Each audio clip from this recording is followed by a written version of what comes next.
next speaker is Sriman Ayodhya Ramireddy. Sri Sanjay Singh. Sorry.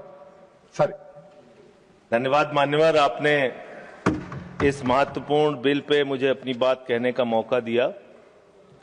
मान्यवर, ये bill कुल मिलाकर है क्या? बड़े बकाए कर्जदारों को, जो बड़े बड़े कर्जा लेके बैठे हुए लोग हैं, उनको आप संरक्षण देने का काम इस बिल के माध्यम से कर रहे हैं। और मैं इसको इस रूप में भी कहूंगा कि बैंकों में आम आदमी का पैसा जमा है मान्यवर, किसान का, मजदूर का, कर्मचारी का लाखों करोड़ रुपए जमा रहता है।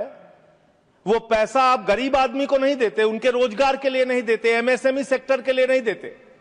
वो पैसा उठा के आप अपने चंद पूंजीपति मित्रों को दे देते हैं, जिन मित्रों से आप पीछे से चंदा लेते हैं और धंधा देते हैं, उन मित्रों को आप पैसा दे देते हैं।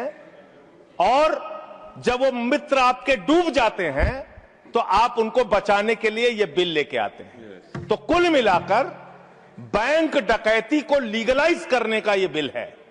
बैंकों पर जो डकैती हो रही है आपके दोस्तों के द्वारा, आपके मित्रों के द्वारा, उसको लीगलाइज करने का काम इस बिल के माध्यम से आप कर रहे हैं। आपका ध्यान इस देश की अर्थव्यवस्था को ठीक करने के लिए नहीं है मान्यवर। मैंने पूरी डिबेट सुनी लोकसभा की, खाली एक चीज बताई जा रही है, ये लोन पहले का है, ये लोन पहले का है, ये लोन पहले का है। लेकिन मैं आपसे पूछना चाहता हूं, जब आपकी सरकार बनी तो आप तो कह रहे थे हमारी 56 छुरी वाली सरकार है, हम एक एक आदमी से डंडा मार मार के वसूली करेंगे, सबसे पैसा लेंगे, कोई भागने नहीं पाएगा। लेकिन आपके राज में, मोदी जी के राज में 9,000 करोड़ रुपए लेके विजय माल्या भाग गया, 20,000 करोड़ रुपए के लेके नीरव मोदी, मेहुल चौकसी भाग गया, 6,000 करोड़ रुपए लेके नितिन संदेशरा भाग गया, 2,500 करोड़ रुपए लेके ललित मोदी भाग गया। ये बड़े बड़े जो हजारों करोड़ रुपए के लुटेरे थे, हिंदुस्तान से भगाया किसने इनको? आपने भगाया, ये गुनाह आपने किया। इसलिए आपको देश की अर्थव्यवस्था को ठीक करने का आपकी मंशा नहीं है। आपकी जो 56 छुरी वाली सरकार थी, उन्होंने तो इन लोगों को भगाने का काम किया, इन लोगों को निकालने का काम किया, सेफ पैसेज देने का काम किया। देश की जनता लूटी गई, बैंकों को आपने खाली करने का काम किया। और ऑथेंटिकेट करते हुए मैं आपको बताऊंगा मान्यवर, ये आपका लोकसभा में दिया गया सरकार का उत्तर है, मेरे घर पे नहीं बना।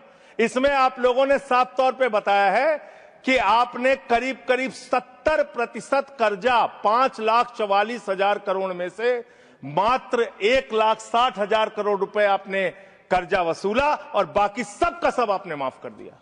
ये तो बड़ी अच्छी स्कीम है आपकी, बहुत अच्छी स्कीम है। यही स्कीम आप किसानों के लिए लाइए, यही स्कीम आप मजदूरों के लिए लाइए, रेहड़ी पटरी वालों के लिए लाइए, छात्रों के लिए लाइए, छोटे दुकानदारों के लिए लाइए। और कहिए कि अगर 1 लाख रुपए किसी किसान का बाकी रहेगा, 30,000 रुपए दे दे, उसका बाकी कर्जा माफ। कहिए कि अगर 1 करोड़ रुपए किसी दुकानदार का, छोटे व्यापारी का माफ रहेगा, बकाया रहेगा, उससे 30 लाख रुपए लेके 70 लाख रुपए माफ। क्योंकि यही काम तो किया है आपने।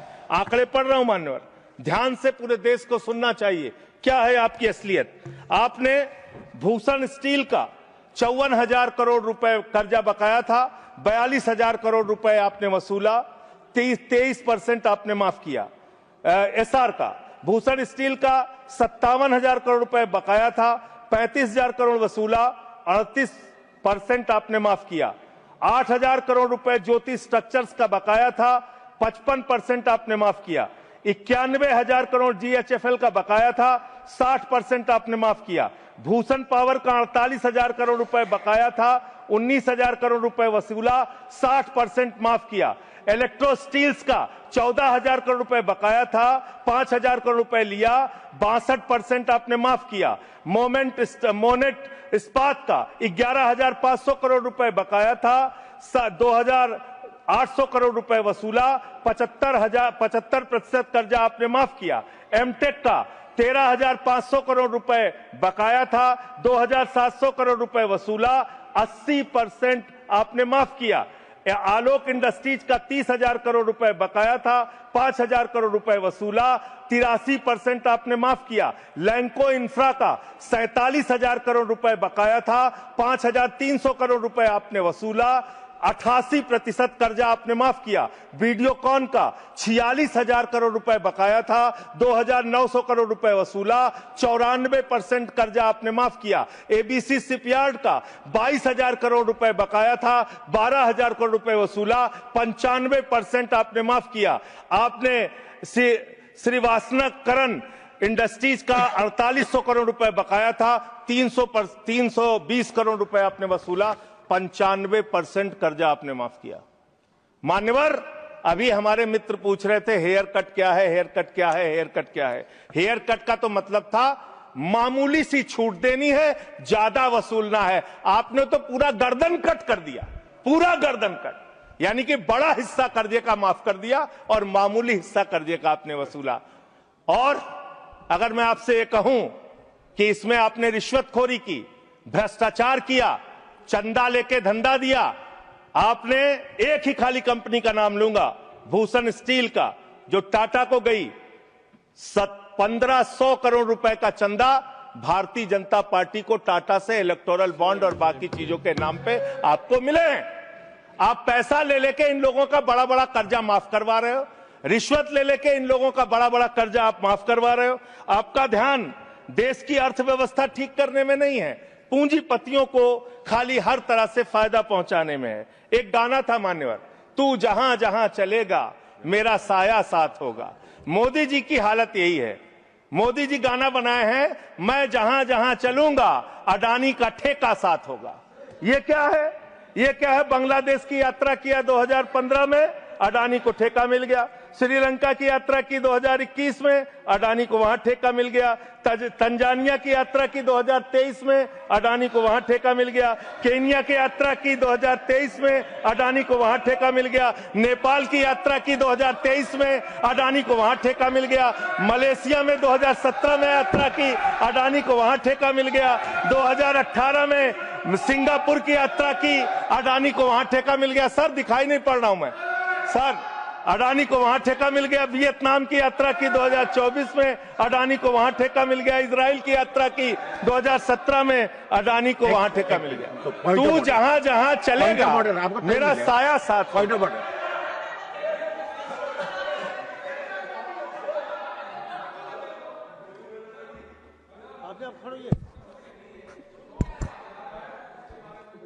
निकलवा कोई भी रिलेवेंट नहीं है। निकलवा ये जो इरेलीवेंट जो इन्होंने उसको भाषण से निकाला जाए सर, एक्सपेंज किया जाए।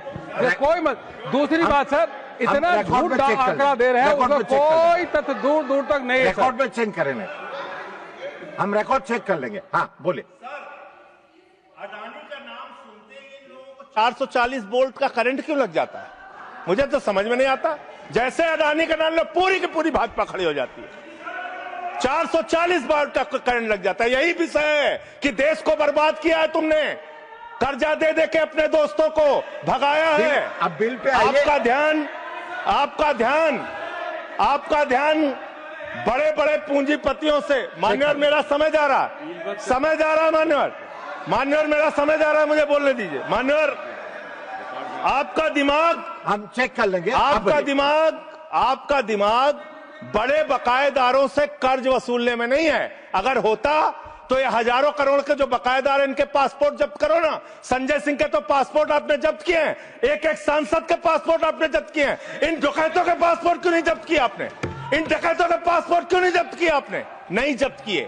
आपका दिमाग क्या है? यूट्यूबर पकड़ना है, न्यूज वाले को पकड़ना है, 4 PM संजय शर्मा का बंद करना है, राजीव निगम का फेसबुक बंद करना है, मुकेश मोहन पे मुकदमा करना है। खाली आपको अपने विरोधियों का गला घोटने के अलावा दिन रात कोई काम नहीं है। खाली आपको अपने चंद पूंजीपतियों को फायदा पहुंचाना है। देश की जनता भाड़ में जाए, कोई मतलब नहीं आपको। नोटबंदी करके आपने देश की अर्थव्यवस्था को बर्बाद किया। आपने एक अपने पूंजीपति दोस्त को हिंदुस्तान की सारी संपत्ति देके देश को बर्बाद किया। आप सिर्फ देश को लूटने वाले लोग हो। आप देश को लूटने का और भ्रष्टाचार करने का और उनसे चंदा लेकर धंधा देने का काम कर रहे हैं। मान्यवर इस बिल का मैं पूरी तरीके से विरोध करता हूं। अंतिम बात कह के खत्म करूंगा। मान्यवर एनसीएलटी की बड़ी चर्चा हुई। एनसीएलटी में मान्यवर 30, बस खत्म कर रहा हूं, सबको आपने ज्यादा टाइम दिया, मुझे भी एक आध मिनट दे दीजिए सर। एनसीएलटी में 30,000 केस पेंडिंग है सर, और 270 दिनों में एनसीएलटी को केस का निराकरण करना होता है। एनसीएलटी तो भ्रष्टाचार का गढ़ बन गया है। उनके पास ऊपर से फोन जाता है नेताओं का, इसका इतना माफ कर दो, उसका उतना माफ कर दो। ये अंतिम वाक्य चीफ जस्टिस का मैं बोल के अपनी बात खत्म करूंगा। 48,000 करोड़ रुपए अनिल अंबानी का बकाया था, 430 करोड़ रुपए में सेटलमेंट हो गया। तो सूर्यकांत जी चीफ जस्टिस जी ने कहा, उन्होंने कहा that the insolvency process had become mockery. ये भारत के मुख्य न्यायाधीश का बयान है इंसॉल्वेंसी के बारे में, जिस तरीके से आप लूटखोरी कर रहे हैं। बहुत बहुत धन्यवाद।